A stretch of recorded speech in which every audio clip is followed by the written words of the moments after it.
ಆತ್ಮೀಯ ಸ್ಪರ್ಧಾರ್ಥಿಗಳೇ, ಎಲ್ಲರಿಗೂ competitive 1995 YouTube ಚಾನಲ್ಗೆ ಆತ್ಮೀಯವಾಗಿರ್ತಕ್ಕಂಥ ಸ್ವಾಗತ.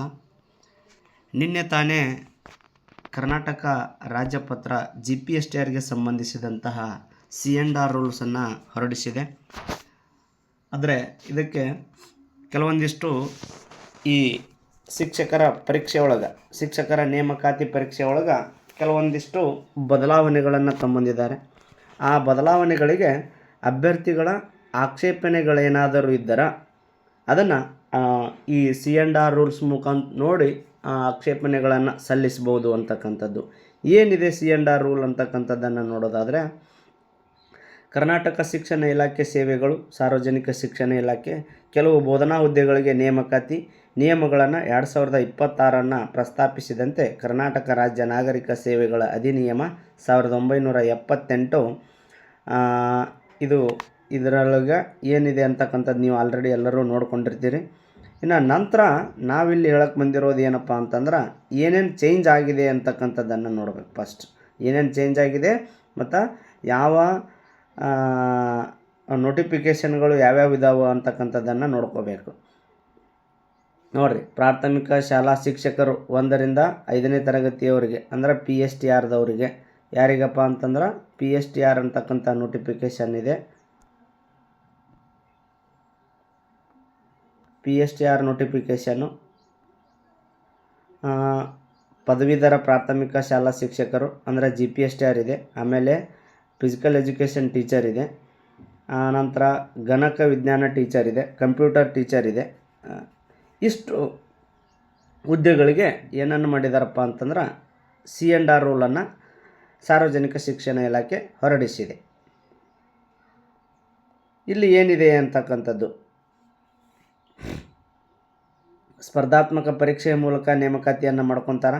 ಆಯ್ಕೆ ಪ್ರಾಧಿಕಾರವು ಪ್ರಾಥಮಿಕ ಶಾಲಾ ಶಿಕ್ಷಕರು 1ರಿಂದ 5ನೇ ತರಗತಿ ಪದವೀಧರ ಪ್ರಾಥಮಿಕ ಶಾಲಾ ಶಿಕ್ಷಕರು ಅದು ಕೂಡ ಈ ಪರೀಕ್ಷಾ ಪ್ರಾಧಿಕಾರ ನೇಮಕ ಮಾಡುತ್ತಾ. ಇನ್ನು ನೋಡಿರಿ, ಪ್ರಾಥಮಿಕ ಶಾಲಾ ಶಿಕ್ಷಕರು ಅಂದರೆ 1ರಿಂದ 5ನೇ ತರಗತಿಯ ನೇಮಕಾತಿ ಪ್ರಕ್ರಿಯೆ ಯಾವ ರೀತಿಯಾಗಿದೆ ಅಂತಕ್ಕಂಥದ್ದು ಅಂದರೆ CET ಒಳಗಡೆ PSTR ಹೇಳ್ತಾ ಇರೋದು ನಾನು. CET ಅಂತಕ್ಕಂಥದಕ್ಕೆ 70% ವೇಟೇಜ್ ಕೊಟ್ಟಿದ್ದಾರೆ. TET ಒಳಗಡೆ ನಾವು ಪಡೆದಿರ್ತಕ್ಕಂಥ ಅಂಕಗಳಿಗೆ 20% ಅಂಕವನ್ನು ಮಾನ್ಯತೆ ಮಾಡಿದ್ದಾರೆ.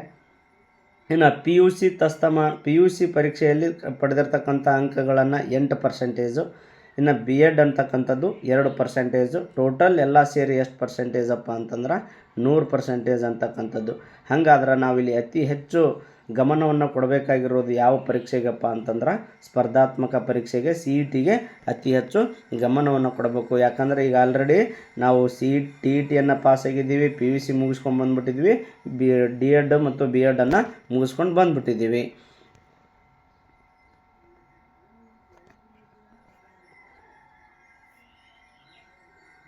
ಇನ್ನು ನೆಕ್ಸ್ಟ್ ಅದೇ ರೀತಿಯಾಗಿ GPSTRದು ಕೂಡ ಸೇಮ್ ಇದೆ.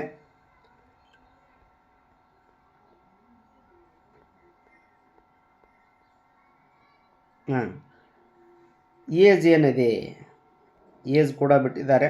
SC ST ಅವರಿಗೆ 43 ವರ್ಷ, ಪ್ರವರ್ಗ 2A 2B 3A 3B ಅವರಿಗೆ 41 ವರ್ಷಗಳು.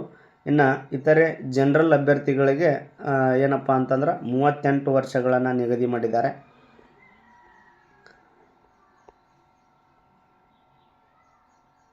ನೋಡಿರಿ, ಇಲ್ಲಿಂತ ಇದನ್ನೊಂದು ಸ್ವಲ್ಪ ಗಮನ ಕೊಟ್ಟು ನೋಡಬೇಕು ನಾವು. 1ರಿಂದ 5ನೇ ತರಗತಿಯ ನೇಮಕಾತಿಗಳಿವು. 1ರಿಂದ 5ನೇ ತರಗತಿಯ ನೇಮಕಾತಿ ಅಂದ್ರೆ PSTR ಹುದ್ದೆ. ಈ PSTR ಹುದ್ದೆಗೆ ವೇತನ ಎಷ್ಟು ಇರ್ತೈತಪ್ಪ ಅಂದ್ರೆ 41,300ರಿಂದ 81,800ವರೆಗೆ ಇರ್ತೈತಿ.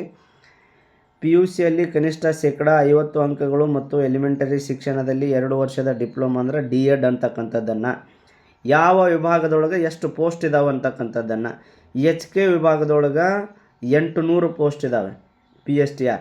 ಹೈದರಾಬಾದ್ ಕರ್ನಾಟಕದೊಳಗೆ HK ಭಾಗಕ್ಕೆ ಎಷ್ಟು ಅದಾವಪ್ಪ ಅಂದ್ರೆ 800 ಅದಾವು. ಇನ್ನು ನಾನ್ HKದೊಳಗೆ ಎಷ್ಟು ಅದಾವಪ್ಪ ಅಂತಂದ್ರೆ 100 ಪೋಸ್ಟ್ಗಳದಾವು. ಟೋಟಲ್ PSTR ಹುದ್ದೆಗಳು ಎಷ್ಟಪ್ಪ ಅಂತಂದ್ರೆ 900. ಈ 900ದೊಳಗೆ 800 ಎಚ್ ಕೆ ಭಾಗದೊಳಗಿದಾವೆ. 800 ಎಲ್ಲಿದಾವಪ್ಪ ಅಂತಂದ್ರೆ ಎಚ್ ಕೆ ಭಾಗದೊಳಗಿದಾವೆ. 100 ನಾನ್ ಎಚ್ ಕೆ ಭಾಗದೊಳಗೆ 1ರಿಂದ 5ನೇ ತರಗತಿಯ ಶಿಕ್ಷಕರಾಗುವಂತಹ ಅಭ್ಯರ್ಥಿಗಳಿಗೆ ಏನಪ್ಪ ಅಂತಂದ್ರೆ ಪೋಸ್ಟ್ಗಳನ್ನು ನಿಗದಿ ಮಾಡಿದ್ದಾರೆ ಅಂತಕ್ಕಂಥದ್ದು.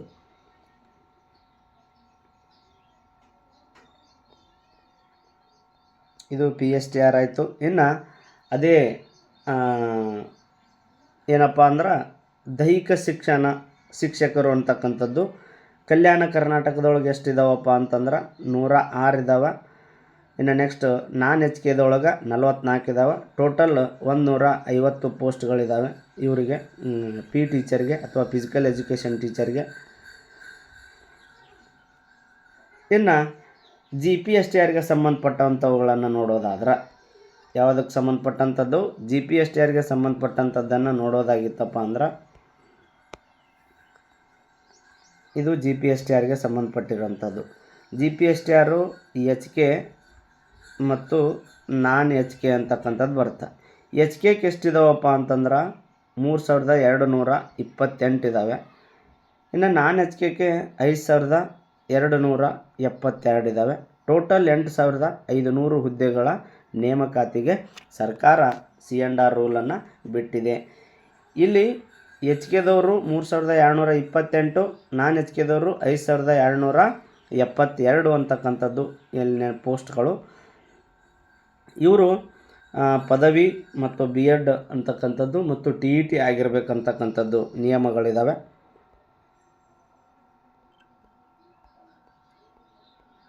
ಇನ್ನು ನಂತರ PSTR ಆಯಿತು, GPSTR ಆಯಿತು.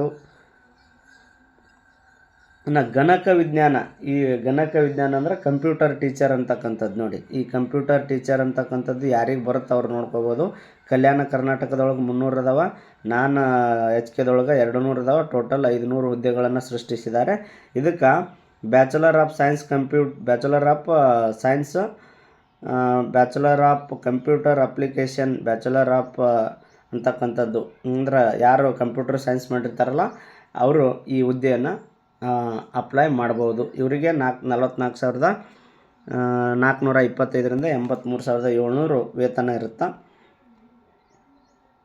ಇನ್ನು HSTR ಬರುತ್ತೆ ನೋಡಿ. ಈಗ ನೆಕ್ಸ್ಟ್ ಯಾವುದಪ್ಪ ಅಂತಂದ್ರೆ HSTR ಅಂತಕ್ಕಂಥ ಹುದ್ದೆ. HSTR ಎಚ್ ಕೆ ಮತ್ತು ನಾನ್ ಎಚ್ ಕೆ ವಿಭಾಗದೊಳಗೆ ಎಷ್ಟಿದಾವೆ? ಎಚ್ ಕೆದೊಳಗೆ 2214 ಇದಾವೆ. ನಾನ್ ಎಚ್ ಕೆದೊಳಗೆ 2286. ಟೋಟಲ್ 4500 ಹುದ್ದೆಗಳಿದಾವೆ ನಾನ್ ಎಚ್ ಕೆ ಮತ್ತು ಎಚ್ ಕೆ ಸೇರಿ.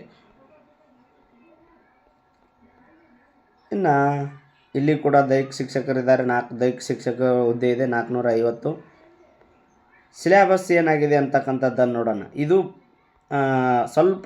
ಸ್ವಲ್ಪ ಯಾಕೆ ಅತ್ಯಂತ ಎಲ್ಲರಿಗೂ ಶಾಕಿಂಗ್ ನ್ಯೂಸನ್ನು ಹುಟ್ಟಿಸಿರ್ತಕ್ಕಂಥ ಸಿಲೆಬಸ್ ಇದು. ಯಾವುದ್ರದ್ದು PSTR ಮತ್ತು HSTRದು. GPSTRದೊಳಗಡೆನೂ ಕೂಡ ಸ್ವಲ್ಪ ಬದಲಾವಣೆ ಆಗಿದೆ ಬಿಡಿ. ಏನು ಚೇಂಜ್ ಆಗಿದೆ? ಪೇಪರ್ 1 ಮೊದಲಿಂದನೂ ಇತ್ತು, ಈಗೂ ಕೂಡ ಇದೆ. ಇಲ್ಲಿ ಪೇಪರ್ 1ದೊಳಗಡೆ ಏನಪ್ಪ ಅಂತಂದ್ರೆ MCQ ರೂಪದೊಳಗಿರುತ್ತೆ. 150 ಅಂಕಗಳು. ಆ 150 ಅಂಕಗಳಿಗೆ ಯಾವ ವಿಷಯಗಳನ್ನು ನಿಗದಿ ಮಾಡಿದ್ದಾರೆ ಅಂದ್ರೆ ಒಂದು GK ಅಂತಕ್ಕಂಥದ್ದು ಸಾಮಾನ್ಯ ಜ್ಞಾನ, ಮನೋವಿಜ್ಞಾನ ಸೈಕಾಲಜಿ, ಮಾನಸಿಕ ಸಾಮರ್ಥ್ಯ ಮೆಂಟಲ್ ಎಬಿಲಿಟಿ, ಈ ಭಾಷೆಗಳು ಅಂತಕ್ಕಂಥದ್ರೊಳಗೆ ಕನ್ನಡ ಇಂಗ್ಲೀಷ್ ಅಂತಕ್ಕಂಥದ್ದನ್ನು, next value education, health and education ಅಂತಕ್ಕಂಥದ್ದು, ನೆಕ್ಸ್ಟ್ ಕಂಪ್ಯೂಟರ್. ಇಲ್ಲಿ ಯಾವುದೇ ರೀತಿಯಾಗಿರ್ತಕ್ಕಂಥ ಪೇಪರ್ 1ರೊಳಗಡೆ ಸಾಮಾನ್ಯ ಪತ್ರಿಕೆ ಒಳಗಡೆ ಯಾವುದೇ ವಿಷಯ ಏನಾಗಿಲ್ಲ, ಚೇಂಜ್ ಆಗಿಲ್ಲ. ಇನ್ನು ನಿರ್ದಿಷ್ಟ ಪತ್ರಿಕೆ ಇದೆ ನೋಡಿ. ನಿರ್ದಿಷ್ಟ ಪತ್ರಿಕೆ ಈಗ ನಮ್ಮ ನಿರ್ದಿಷ್ಟ ಪತ್ರಿಕೆ ಯಾವುದಪ್ಪ ಅಂದ್ರೆ ಸೋಷಲ್ ಸೈನ್ಸ್ ಮತ್ತು ಇಂಗ್ಲೀಷ್ ಬರುತ್ತೆ ನಮಗೆ. ಇದು ಯಾರಿಗೆ ಹೇಳ್ತಾಯಿದ್ದೀವಿ ಅಂದ್ರೆ PSTRದವ್ರಿಗೆ ಹೇಳ್ತಾ ಇದ್ದೀನಿ ನಾನು. PSTRದವ್ರದ್ದು ನಿರ್ದಿಷ್ಟ ಪತ್ರಿಕೆ ಒಳಗೆ ಏನು ಮಾಡಿದ್ದಾರೆ ನೋಡಿರಿ, ಇಲ್ಲಿ ಚೇಂಜ್ ಆಗಿದೆ. ಅವ್ರಿಗೇನಿತ್ತಪ್ಪ ಅಂತಂದ್ರೆ MCQ ರೂಪದೊಳಗಡೆನೇ ಇತ್ತು ಮೊದಲು. ಬಟ್ ಈಗ ಏನು ಮಾಡಿದ್ದಾರೆ, ಚೇಂಜ್ ಮಾಡಿದ್ದಾರೆ. ವಿಷಯ ಜ್ಞಾನ, ಗಣಿತ, ಪರಿಸರ ಅಧ್ಯಯನ, ಸಮಾಜ ವಿಜ್ಞಾನ ಅಂಶಗಳು ಮತ್ತು ವಸ್ತುನಿಷ್ಠ ಮಾದರಿ ಇರ್ತಾವೆ. 50 ಅಂಕಗಳು MCQ ರೂಪದೊಳಗಿದ್ರೆ ಈ ಗಣಿತ, ಪರಿಸರ ಅಧ್ಯಯನ, ಸಮಾಜ ವಿಜ್ಞಾನ ಈ 3 ವಿಷಯಗಳ ಕುರಿತು 100 ಅಂಕಗಳ ವಿವರಣಾತ್ಮಕ ಪ್ರಶ್ನೆಗಳನ್ನು ಬರೀಬೇಕು. ಯಾರು? PSTRದವರು ಪೇಪರ್ 2ದೊಳಗಡೆ ನಿರ್ದಿಷ್ಟ ಪತ್ರಿಕೆ ಒಳಗೆ 100 ಅಂಕ ವಿವರಣಾತ್ಮಕ, 50 ಅಂಕ MCQ. ಈಗ ಹೆಂಗೆ ನಮ್ಮ GPSTRದೊಳಗಡೆ ಇತ್ತಲ್ಲ ಇದೆಯಲ್ಲ, ಆ ರೀತಿಯಾಗಿರ್ತಕ್ಕಂಥದ್ದನ್ನು PSTRದವ್ರಿಗೂ ಕೂಡ ಅಪ್ಲೈ ಮಾಡಿದ್ದಾರೆ. ಇನ್ನು ನೆಕ್ಸ್ಟು ಭಾಷಾ ಪ್ರಾವೀಣ್ಯತೆ ಪೇಪರ್ 3 ಅಂತಕ್ಕಂಥದ್ದನ್ನು ಬರಿತಾ ಇದ್ವಿ ನಾವು. ಈ ಪೇಪರ್ 3ದೊಳಗಡೆನೂ ಕೂಡ ಏನು ಮಾಡಿದಾರಪ್ಪ ಅಂದ್ರೆ ಬದಲಾವಣೆಯನ್ನು ಮಾಡಿದ್ದಾರೆ. ಕನ್ನಡ ಭಾಷಾ ಪ್ರಾವೀಣ್ಯತೆದೊಳಗೆ 50 ಅಂಕಗಳು, ಇಂಗ್ಲೀಷ್ ಭಾಷಾ ಪ್ರಾವೀಣ್ಯತೆಯೊಳಗೆ 50 ಅಂಕಗಳು, ಕನ್ನಡ ಮತ್ತು ಇಂಗ್ಲೀಷ್ ಭಾಷಾ ಪ್ರಾವೀಣ್ಯತೆಯೊಳಗೆ 50 ಅಂಕಗಳು. ಎಲ್ಲವೂ ಆ 100 ಅಂಕಗಳು ಯಾವ ರೀತಿಯಾಗಿದಾವಪ್ಪ ಅಂತಂದ್ರೆ ವಿವರಣಾತ್ಮಕವಾಗಿದ್ದಾವೆ. ಅವು ಕೂಡ ಏನಾಗಿದಾವಪ್ಪ ಅಂದ್ರೆ ವಿವರಣಾತ್ಮಕವಾಗಿದ್ದಾವೆ. ಅವು ಕೂಡ ರೈಟಿಂಗ್ದೊಳಗಡೆ ಇರ್ತಕ್ಕಂಥ ಪ್ರಶ್ನೆಗಳು. ವಿವರಣಾತ್ಮಕ ಮಾದರಿ 100 ಅಂಕಗಳು. ಅದರೊಳಗೆ 100ರೊಳಗೆ 50 ಕನ್ನಡ, 50 ಇಂಗ್ಲೀಷ್ ಅಂತಕ್ಕಂಥದ್ದು. ಇನ್ನು ದೈಹಿಕ ಶಿಕ್ಷಕರದು ಕೂಡ ಪೇಪರ್ 1 ಇರುತ್ತೆ. ಅವರಿಗೂ ಕೂಡ ಪೇಪರ್ 2 ನಿರ್ದಿಷ್ಟ ಪತ್ರಿಕೆ ಇರ್ತೈತಿ. ಅವ್ರದ್ದು ಕೂಡ ವಿಷಯ ಜ್ಞಾನ ದೈಹಿಕ ಶಿಕ್ಷಣದೊಳಗೆ 100 ಅಂಕಗಳ ಬರವಣಿಗೆ ಪೇಪರ್ ಇರ್ತೈತಿ. ಇನ್ನು ಭಾಷಾ ಪ್ರಾವೀಣ್ಯತೆದೊಳಗಡೆ ಕನ್ನಡ ಭಾಷಾ ಪ್ರಾವೀಣ್ಯತೆ, ಇಂಗ್ಲೀಷ್ ಭಾಷಾ ಪ್ರಾವೀಣ್ಯತೆ. ಇನ್ನು ನಮ್ಮ GPTಗೆ ಸಂಬಂಧಪಟ್ಟಂಥದ್ದು GPT ಒಳಗಡೆ ಪೇಪರ್ 1 ಯಾವುದು ಅಂತಕ್ಕಂಥದ್ದು. GPT ಒಳಗಡೆ ಪೇಪರ್ 1 ಯಾವುದು ಅಂತಂದ್ರೆ ಸಾಮಾನ್ಯ ಕನ್ನಡ, ಇಂಗ್ಲೀಷು, GK, ಇನ್ನು current affairs, education psychology and value education and health education, ಗಣಕಯಂತ್ರ. ಇವು ಇಷ್ಟು ಏನಪ್ಪ ಅಂತಂದ್ರೆ GK ಅಂತಕ್ಕಂಥ ಪೇಪರ್. ಇದು ಯಾವುದಕ್ಕೆ ಸಂಬಂಧಪಟ್ಟಿದ್ದಪ್ಪ ಅಂದ್ರೆ 6ರಿಂದ 8ನೇ ತರಗತಿಗೆ ಸಂಬಂಧಪಟ್ಟಂಥ GK ಪೇಪರ್ ಇದು. ಇನ್ನು ನಿರ್ದಿಷ್ಟ ಪತ್ರಿಕೆಯೊಳಗೆ ಯಾವುದೇ ರೀತಿಯಾಗಿರ್ತಕ್ಕಂತಹ ಬದಲಾವಣೆ ಇಲ್ಲ. ಇನ್ನು 3ನೇ ಪೇಪರ್ದೊಳಗಡೆ ಬದಲಾವಣೆ ಆಗಿದೆ. ಇಲ್ಲಿ ಕೂಡ ಹೇಗೆ PSTRದವರಿಗೆ ಅಳವಡಿಕೆ ಮಾಡಿದಾರಲ್ಲ, ಇಲ್ಲಿ ಕನ್ನಡ ಭಾಷಾ ಪ್ರಾವೀಣ್ಯತೆಯೊಳಗೆ 50 ಅಂಕ, ಇಂಗ್ಲೀಷ್ ಭಾಷಾ ಪ್ರಾವೀಣ್ಯತೆಯೊಳಗೆ 50 ಅಂಕ, 50 ಮತ್ತು 100 ಅಂಕಗಳು ಕೂಡ ವಿವರಣಾತ್ಮಕವಾಗಿದ್ದಾವೆ ಅಂತಕ್ಕಂಥದ್ದನ್ನು.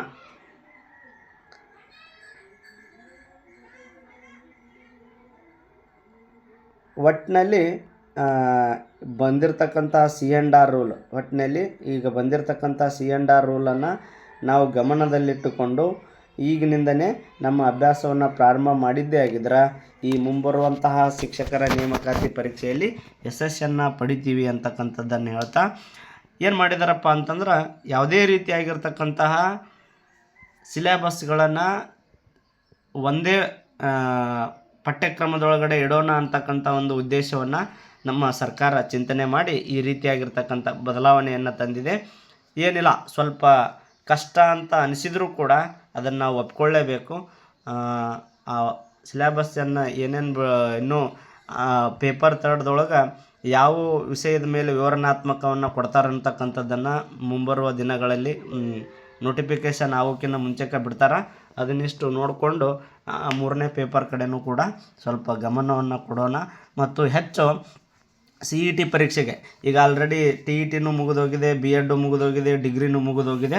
ಅವುಗಳ ಬಗ್ಗೆ ಜಾಸ್ತಿ ವಿಚಾರವನ್ನು ಮಾಡದೆ CET ಬಗ್ಗೆ ಹೆಚ್ಚು ತಲೆಯನ್ನು ಕೆಡಿಸ್ಕೊಂಡು ಓದಿ ಎಲ್ಲರೂ ಕೂಡ ಈ 2026-27ನೇ ಸಾಲಿನ ಶಿಕ್ಷಕರ ನೇಮಕಾತಿಯಲ್ಲಿ ಶಿಕ್ಷಕರಾಗಿರಿ, ಹೊರಹೊಮ್ಮಲಿ ಅಂತೇಳಿ ಕಾಂಪಿಟೇಟಿವ್ 1995 ಯೂಟ್ಯೂಬ್ ಚಾನಲ್ ಮೂಲಕ ತಮ್ಮೆಲ್ಲರಿಗೂ ಶುಭ ಹಾರೈಸುತ್ತಾ ಇವತ್ತಿನ ಮಾಹಿತಿ ಇದಾಗಿತ್ತು ಅಂತ ಹೇಳ್ತಾ ಇವತ್ತಿನ ತರಗತಿಯನ್ನು ಇಲ್ಲಿಗೆ ಮುಗಿಸೋಣ. Thank you.